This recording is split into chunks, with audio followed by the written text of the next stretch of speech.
Welcome to another episode of the Damage Report. I am not John Idarola, and it is not Jayar Wednesdays. It is Friday, and I'm here also joined by Francesca Fiorentini. Yeah, it's FF Fridays. To make sure this all happens and goes down well. We will talk shortly about where John is. He has abandoned, he literally just left the studio because he's headed to a very important event, which we're gonna get into off the top. But first of all, how's your Friday, kid? I'm good. I mean, this week has been trash. Obviously, the internet has been total trash for those of you who are on the internet or whatever. But I'm glad it's Friday. We should do this. This is a good, like you said, the alliteration works. So we got Francesca Fridays. Exactly, Francesca Fiorentini Fridays. Triple Fs, man. John's going out being Clark Kent.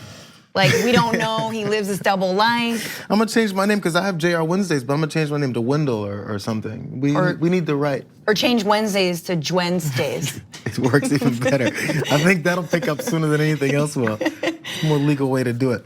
Anyways, there goes. We have a lot of things to talk about. I guess some inspiring things and also some things that make us wonder exactly where our nation is going when we may already see it anyway. But we can go ahead and get started right away, shall we? Yeah.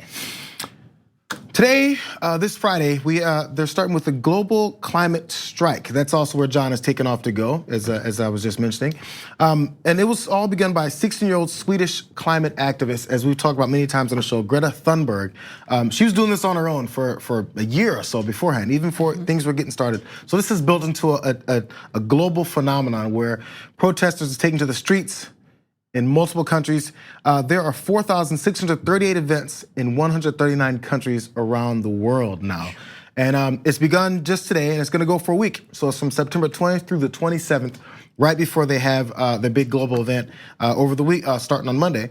So we'll start with this weekend, after the event, finish with more. So they're gathering at the United Nations for the Climate Action Summit on September 23rd. Where the countries are supposed to ramp up their ambitions to curb greenhouse gases under the 2015 Paris Climate Agreement. So as I mentioned, the second worldwide strike is planned for September 7th, just afterwards. So I guess it's an inspiring thing to push something that's finally happening with the ideas that's going on with everything across the world. And some tweets that are going down from some of these events that have already begun. So as the day begins to stretch over the United States, DC is having their event, New York is also having their event. Our own Emma Vigeland is at the event in New York. John is headed to the one in Los Angeles. This one is in Dublin, the Merrion Square, Dublin. The sheer number of people that we're already seeing there with, I mean, if you hadn't heard about it before it happened, someone may walk out of their apartment and go, what just happened in front of me? Yeah. And you know, so sometimes we have the dispute over climate change. Look at this in Freiburg, Germany. Huge. As things are going down and this is building across the world, even there was some tweets about how, I believe there's an event in Afghanistan that people seem to be a little bit surprised about. This is a worldwide event where people are finally realizing what's going on. Yeah, no, and that's a perfect example of the fact that there are protests in a place like Afghanistan where I think a lot of us are like, aren't there bigger issues than climate change to worry about? And yet climate change, especially in the Middle East when it comes to drought and the refugee crisis, that has everything to do with why people are moving, in addition to failed wars of occupation and counterterrorism. But I think that this is no longer an issue that it was even 5 years ago or 10 years ago when I was being politicized. You know, this is an issue that you don't have to be a crunchy Birkenstock wearing, you know, like white dreaded dude to care about, right? It's like it's everybody, and primarily it's hitting people of color, the global South first. Now, we hear sometimes the opposition to it is that these scientists are being paid, these Democratic politicians and liberals are just pushing an agenda to get some money somehow. They still haven't fully told me how talking about the climate crisis that's happening right in front of our faces actually makes money versus fossil fuel companies and polluters and large corporations that actually do have a direct monetary involvement in denying what's going on. Right. So anyway, if that's getting pushed just for American politicians, understand that this is now global. I'm not sure if they're talking about that these Democrats have taken over the entire world and convinced enough people to think that something serious is happening. So another tweet that's happened from Anil Dash, I believe we have this graphic, mentioning how every single kid on the city bus is talking about the climate strike, even crossing over to kids who go to other schools who usually don't talk to each other. And they're also talking about storming Area 51, which is, of course, something that always has to happen if you're a kid. That's next. when the alien files are released. Yeah, that's the All next in due time. strike. Which actually, I mean, we could talk about the UFOs that have been We could. spotted before. I mean, if they know how to solve climate change, like, I'm with it. We're down no matter what. They're just like, stop subsidizing the fossil fuel industry. Duh. We're like, oh man, I thought there was gonna be some kind of vibranium under there. So another scene from Jeremy Corbyn says, 100,000 here in London, thousands more around our country, and millions across the world. This movement will not be silenced. I'm here with a message. Labor will meet your demands for a green industrial revolution and real change. So this is what I wonder, and when this first came up and I heard about it, I was thinking, so what is the next step? What is the actionable thing that'll happen from activism, from just a 16-year-old kid from Sweden, to now it's spreading to different ages, from kids who can't vote yet to adults, and there's movements and organized events to make sure this is going down correctly. How is this gonna lead now to the change that we need? I mean, I think that this has always been the strategy, looking at how global leaders have been so much dragging their heels on this issue. So the strategy is pressure from the outside, and obviously trying to push your leaders to sign on to the Paris Agreement, or to re-sign up in our case, right? Since the US has bowed out of it. But the point is that it's been 25 years that the UN climate, I think the UN Special Commission on Climate Change has been trying to quote unquote solve climate change. And they've been dragging their heels this entire time. And I think about five years ago, activists around the world were waking up to the fact that our leaders are not doing anything. There's nothing to pressure them. And let's remember that the climate agreement, the Paris Climate Accord, which keeps global temperatures to well below 1.5 degrees of warming, which is already really, really bad, but we're on track once again to like 4 degrees warming, but definitely 2 in the next, I believe, like 10 years soon. There is no binding resolution in this agreement, meaning it's not like you get sanctioned if you, Jayar, the country, doesn't meet your climate emission standards or whatever it is, right? Unless, if you don't curb your fossil fuels, there's nothing that the international community can do to you. So I think that's where the pressure really needs to be on, is how are we gonna actually hold countries accountable on the macro level? And then on the national level, you saw the way Jeremy Corbyn is pushing green jobs. You see the way AOC and Bernie Sanders are pushing things like the Green New Deal. And then you see the ways that Dianne Feinstein, rolls up a little poster of a small 8-year-old and is like, that's cute, darling, go home. So that is the battle that we're fighting, is how to transform our economies on a national level and how to hold these international actors accountable. I think when it comes to politicians and their power to legislate and implement certain strategies and laws to make sure that we do curb our effects, it has to be. Someone asked me before if they think the AOC movement and the liberal and progressive movement is a real deal. And honestly, it has to. So AOC was put in office, and I think it needs to be a confirmation election first. So like after this one came in and she goes through her first term, there needs to be another wave of the same type of candidates, and in her and others like her being reelected, and that will prove to stubborn politicians who generally don't have much of a. They're not pushed very easily unless they're paid, obviously. They need to know that their jobs are at risk unless they do something. Because until then, they have no reason to believe so. We've got Republican politicians that won't even do anything on guns until they won't even read any policies about any kind of, even as minor as background checks on guns, until their dear leader, the president, accepts something. They won't even consider it. So when it comes to things like climate change, it has to be proven to politicians, you're gonna lose your job, because that's what you care about, and your money, unless something changes here. Absolutely, and these are the climate voters of the future and our future representatives. Yep. They can talk about the youth, they can talk about these stubborn millennials, but the thing is, those are the people that are gonna be voting for you to stay in office as time goes on. For sure. So John will be down there, maybe we'll check out some things from him today. Also, Emma in New York, I mean, you might bump across him, say hi. Flash your sign. I don't think John has one. Help him make one. So we'll come back next with an interview with Alberto Cairo back on the Damage Report to talk about something that I wasn't really sure was a real deal, but it's the misleading nature of charts and graphs. We'll be right back. We need to talk about a relatively new show called the Republic, or UNFTR. As a Young Turks fan, you already know that the government, the media, and corporations are constantly peddling lies that serve the interests of the rich and powerful. But now there's a podcast dedicated to unraveling those lies, debunking the conventional wisdom. In each episode of On the Republic, or UNFTR, the host delves into a different historical episode or topic that's generally misunderstood or purposely obfuscated by the so-called powers that be, featuring in-depth research, razor-sharp commentary, and just the right amount of vulgarity. The UNFTR podcast takes a sledgehammer to what you thought you knew about some of the nation's most sacred historical cows. But don't just take my word for it. The New York Times described UNFTR as consistently compelling and educational, aiming to challenge conventional wisdom and upend the historical narratives that were taught in school. For as the great philosopher Yoda once put it, you must unlearn what you have learned. And that's true whether you're in Jedi training or you're uprooting and exposing all the propaganda and disinformation you've been fed over the course of your lifetime. So search for UNFTR in your podcast app today and get ready to get informed, angered, and entertained all at the same time.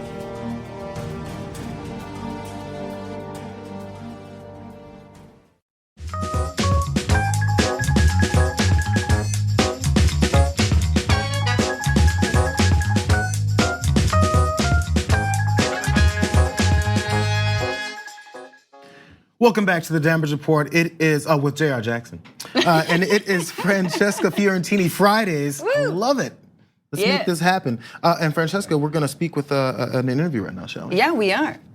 So bar graphs, pie charts, the racist bell curve, we're talking about visual statistics right now. Sometimes they can be incredibly helpful, and oftentimes they can be misleading. I know you weren't expecting this interview, but maybe this is the interview that you need. We are talking with Professor of Visual Journalism, Alberto Cairo. He's a professor well, tell me where he's a professor at. The University of Miami. There you go, I knew that. Yeah. He is a professor at the University of Miami. Hello, it's sunny and lovely there as well. Professor, why charts? Why charts? Why to write a book about charts and how charts lie? Well, because I have been teaching how to design charts for many years as a visual designer and as a journalist and doing charts, making charts for a living also.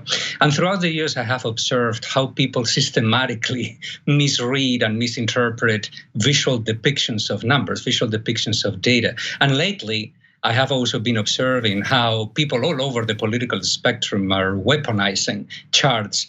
We throw charts at each other during arguments. So I wanted to write a book that explains how to become a better reader of charts and maps and graphs. Can you give us like a recent example of a chart, maybe as we ramp up to this 2020 election? All the stats are coming in. I feel like I renounced stats after 2016's election.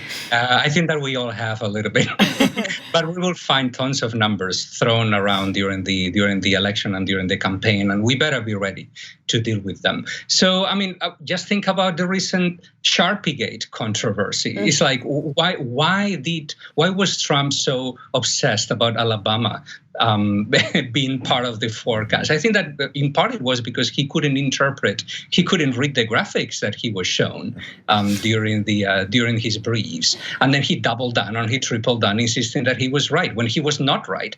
There was only a very small chance during August the 30th and August the 31st that Alabama was going to be impacted at all by the storm, around 10%. And he sent his famous tweet on September the 1st when the forecast was already towards the east, right? Another example would be the election maps that we all see, right? So if you, for example, take a look, think about the results of the 2016 presidential election shown in a county level map. It looks like an ocean of red with a few splotches of blue here and there, right? And many people, particularly on the right, use that map to argue that Trump won on a landslide just because there is so much red and so little blue, forgetting the fact that the Democratic vote tends to concentrate in highly populated areas, densely populated areas, and Republican vote tends to be a little bit more distributed all over the country, and Republican counties are much more sparsely populated. But that's how people misinterpret and misuse charts all the time. And again, it happens all over the political spectrum. Alberto, so when it comes to charts, there may be some that are misleading, as you were saying, or make people think something that may not be the full picture. Is there a certain kind, we're talking charts and graphs, is there a certain kind that leads people to see things a certain way, or maybe someone will organize a chart to make sure that it's kind of doesn't show how it is. Is there a style that someone may use to make this happen? All charts can be misinterpreted. Actually, the first rule that I explain in the book to become a better chart reader is pay attention. So one of the myths that have been around for way too long is a picture is worth 1,000 words. So we all tend to believe that if we see numbers depicted in a graph or in a chart or in a map, that those numbers are objective and that we can readily interpret them, even if we don't pay attention to them. And that is not true. One of the arguments that I make in the book is that a chart is a visual argument, or an argument made visual. Therefore, in order to read it correctly, we need to read the chart. So all charts can be misinterpreted. There are some of them that are more often misinterpreted than others, but all of them can be misinterpreted. I think that's really interesting what you said about the Electoral College and in terms of the 2016 election. If you were to visualize the politics of the United States in a different chart, in a different way than just seeing that map of blue and red, and is it a purple map? Like, how would you redraw that so we can visually understand it? There have been some experiments, ways to visualize the map a little bit better. And let me tell you, by the way, before I say this, that the county level map of election results is not wrong per se. It is only that it is not a map that was originally designed to let people see how many voters voted for this candidate or for this other candidate. The county level map was designed to show who won where, and it's perfect for that. If you want to show the amount of people who voted for each one of the candidates during an election, there are better ways. For example, you could try to locate every single voter. That's something that can be done around the places where these voters voted, and then you will end up with a map with more than 120 or 160 million dots, and then you will geolocate them close to where they voted, and then you will color code them Democrat, Republican, or third candidate. All right, that will give you a better picture, because then you will see, for example, that vast swaths of territory in the middle of the United States are basically empty. Right, so dots versus just blanket swatches of color might help us understand this, like the population differences. That's really interesting. And it's one of the alternatives that I propose in the book. And there are others. Using transparencies. There are many other ways not to mislead with that map. Yeah. Does this make people change their voting habits, or what they may do? Because a lot of times, like, we see polling, even if a poll is misleading or if it's incorrect, people will change what they're going to do on voting day, on election day, because of things like this. Does it get this serious with charts? Well, I mean, charts can certainly change our minds about many other many issues, for the worse or for the best. For example, if you see that your favorite candidate has a high probability of winning the election, you may be discouraged to just go to the voting booth just because that candidate is going to win anyway, or so you believe. Always forgetting that, and this is another point that I make in the book, that particularly when we deal with poll numbers, these poll numbers are usually surrounded by huge clouds of uncertainty. So when you see that, for example, that a candidate has, say, 60 or 70% chances of winning, you need to imagine that that's a range of probabilities, that perhaps the probability is between 50% and 80%, or even lower or even higher, right? It's like the problem many times with charts is that they show us, they look too sharp, they look too accurate, much more accurate than they really are. Sure. As readers, we can grow used to basically overimpose that uncertainty on all the charts that we see every day. That's excellent. Thank you so much, Professor Cairo, University of Miami, Professor of Visual Journalism. His book is out October 15th. It is called How Charts Lie, Getting Smarter About Visual Information. Get it, read it, chart up, smart up. Thank you so much, Professor. Thank you. Thank you for having me. It was a pleasure. All right, we will be right back. We're gonna take a break right now. And when we come back, we are talking about a whistleblower inside of, once again, the intelligence community. Stay tuned.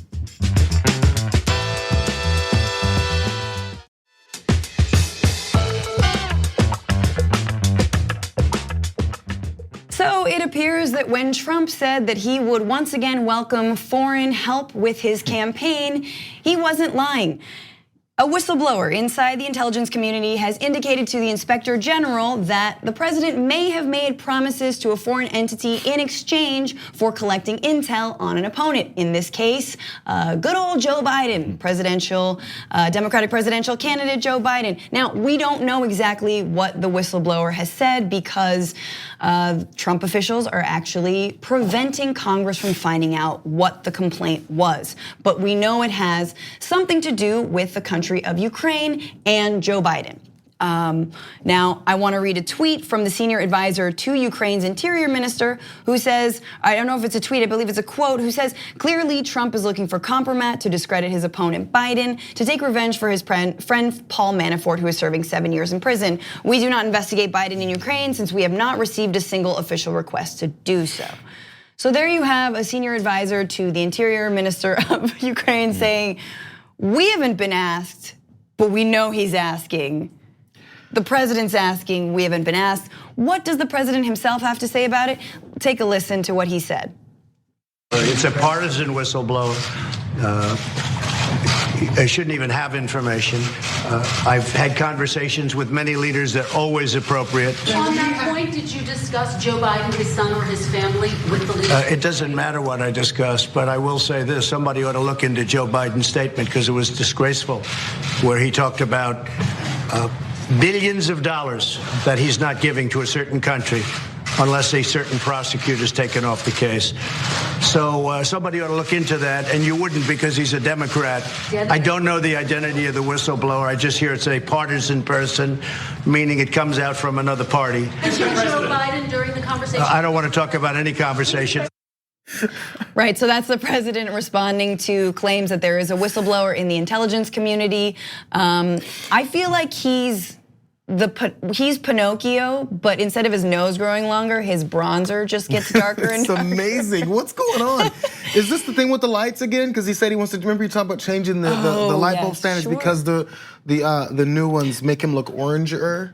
But this one's, he's kind of like, he had the, I don't know, it's like when you run out of the correct color, so you choose whatever last one CVS has. So like, I'll go with the darker one. Just like if there was nothing else, I know, yes, some concrete things came out of his meeting with Kim K, but like also some bronzer tips would have been helpful. This is amazing. In that situation. But I guess to what he said, first of all, it's a partisan whistleblower, meaning have to do with another party, in case you didn't.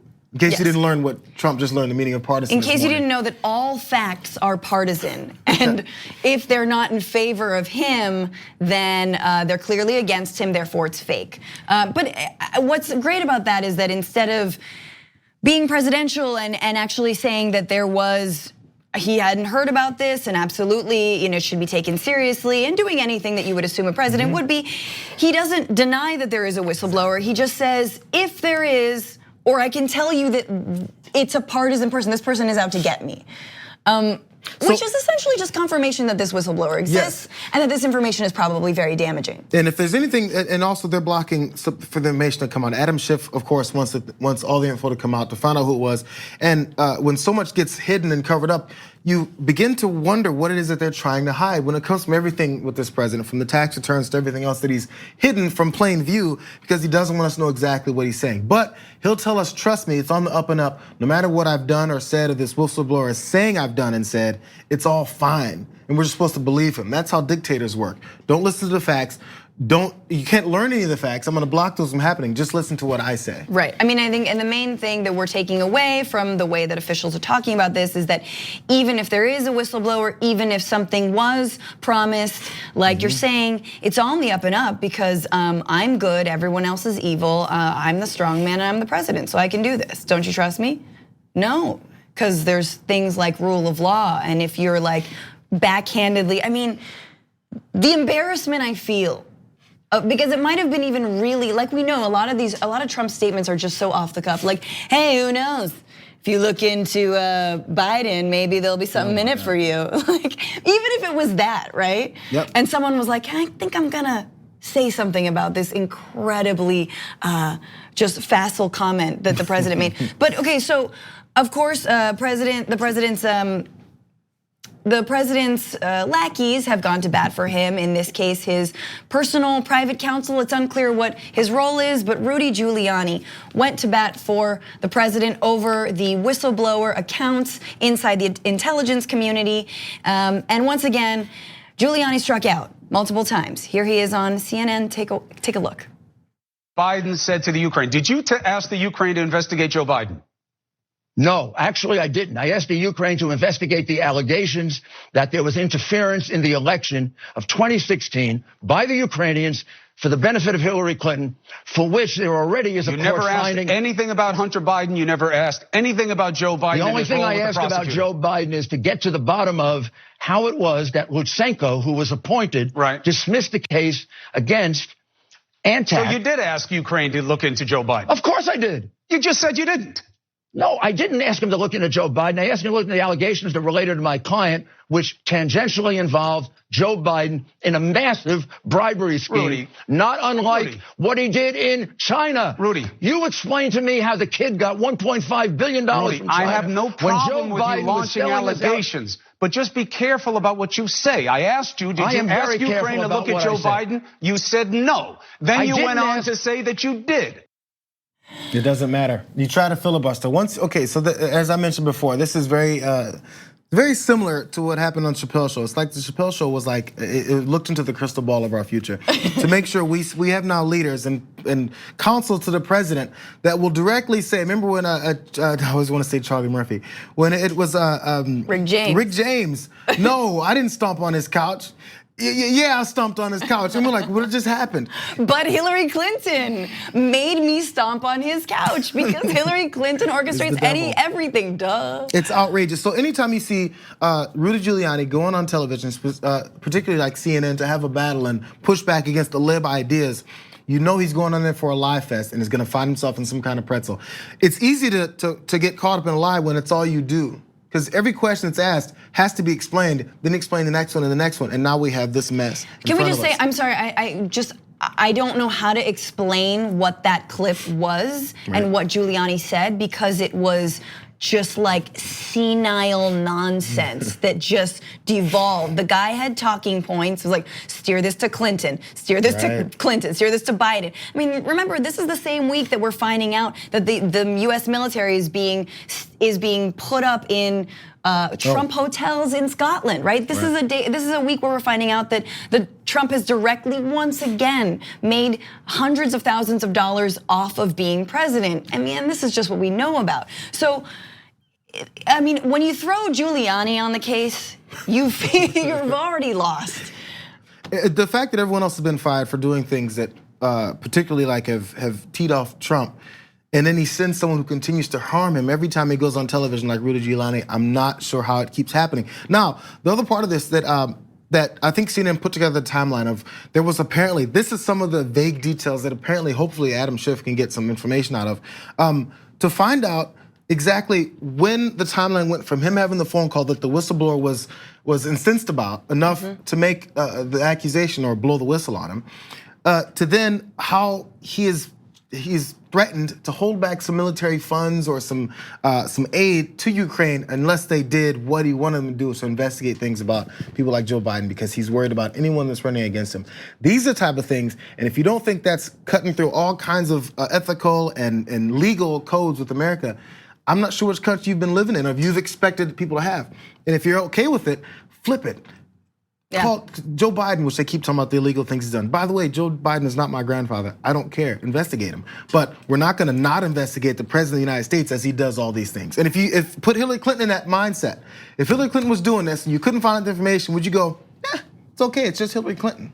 Just put it that way and then see if you'd still have the same feeling. Absolutely. Well, we'll be right back with former West Virginia State Senator Richard Ojeda. Thank you so much.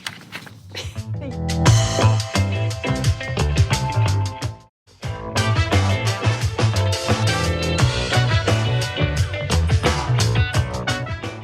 Welcome back to the Damage Report.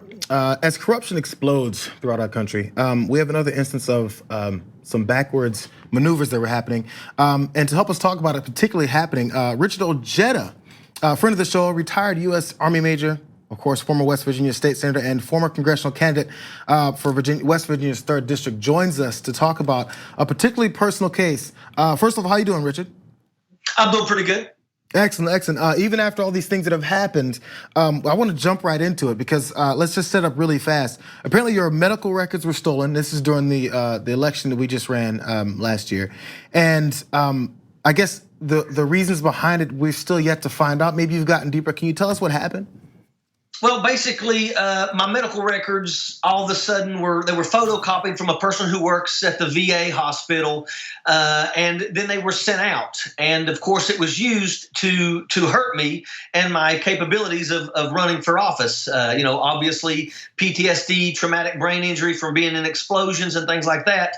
It was used against me. And now that we know this has happened, we are being denied the opportunity to see all of the people that participated in this. We received the investigation. We had to FOIA for this investigation, but the majority of it is nothing but blank pages because it's redacted. And we want the unredacted version because I want to go after everybody that did this to me. So first of all, Richard, how can they use some of the records about you to try and derail you? When it comes to something with the campaign, what is the approach to trip you up?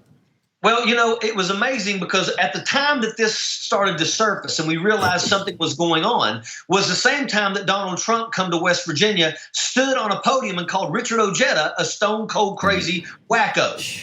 And, did he have access to look at these records? Is that one of the reasons why we're being denied the ability to see who participated in this? We believe wholeheartedly that, of course, the majority of the people that are going to be on this are going to be part of the GOP in West Virginia. And I deserve the right to see who did this to me.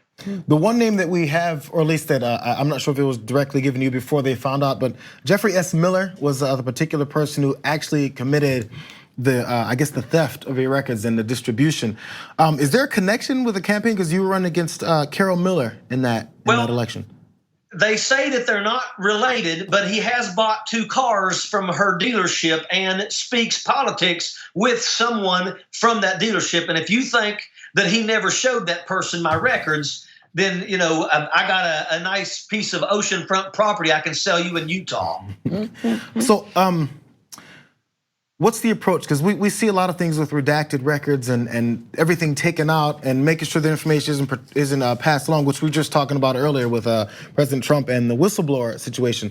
What recourse can you take to get that changed? Is that something that maybe, of course, can't be given publicly, but since it's again about your records, what can you do? How do you make that change?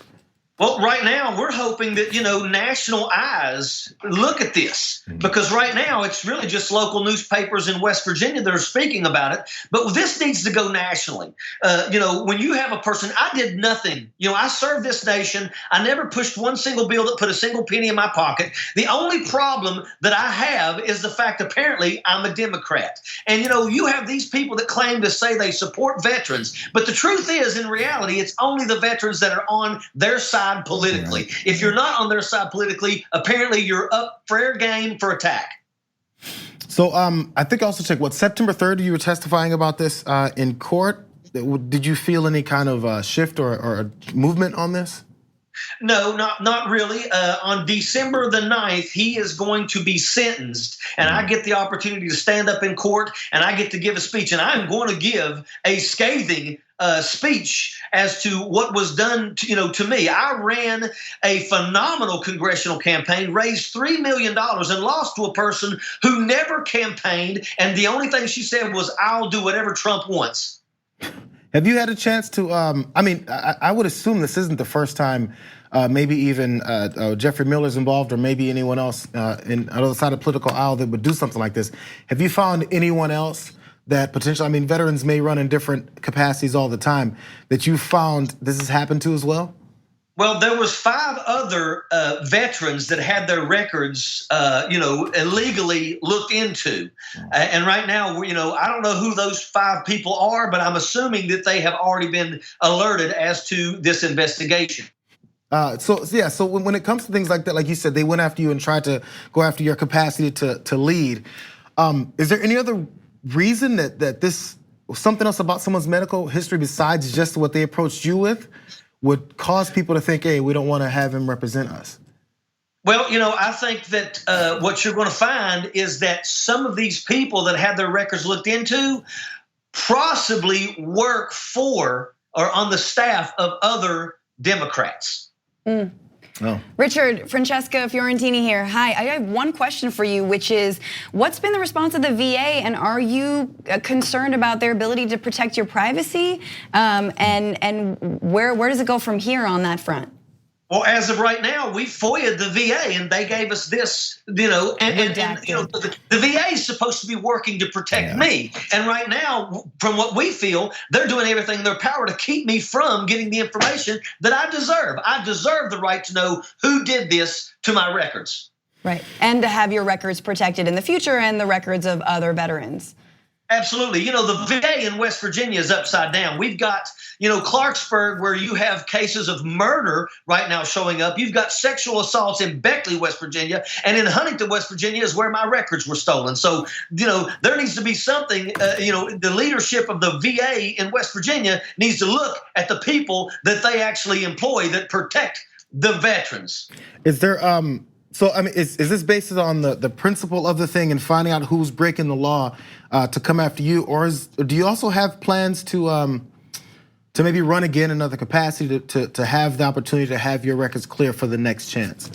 Well, I would like to see this information come out. I never wanted people to know that I had PTSD and TBI. I never said those things. But it's really sad that the guy that did this, the first thing he said when he stood up and looked at the judge was, "I've got PTSD." It amazes me that they attack me and say, oh, he's not fit to serve because he's got PTSD. But when they get caught, they want to cry that they got PTSD. And maybe that was the reason why they do the things that they do. Unacceptable. Cowards. Yeah, I wonder to the degree of the number of veterans that maybe suffer from PTSD, that maybe it'll normalize it more for people to understand what it is that happens to a lot of veterans that come back, and then we a lot of times neglect once they finish serving everyone else in the country. Absolutely. Well, good luck, Richard. We thank you for coming on and telling us the story. At least we're gonna flesh this out, and as things change, of course, let us know. Reach back out. We want to continue to find out and get to the bottom of this whole thing. Everyone, thank you. Thank you. Appreciate you. We shall be back for one more block. I believe there's some. No more fun things, but we definitely have the Department of Education doing more Department of Education things. We'll be right back.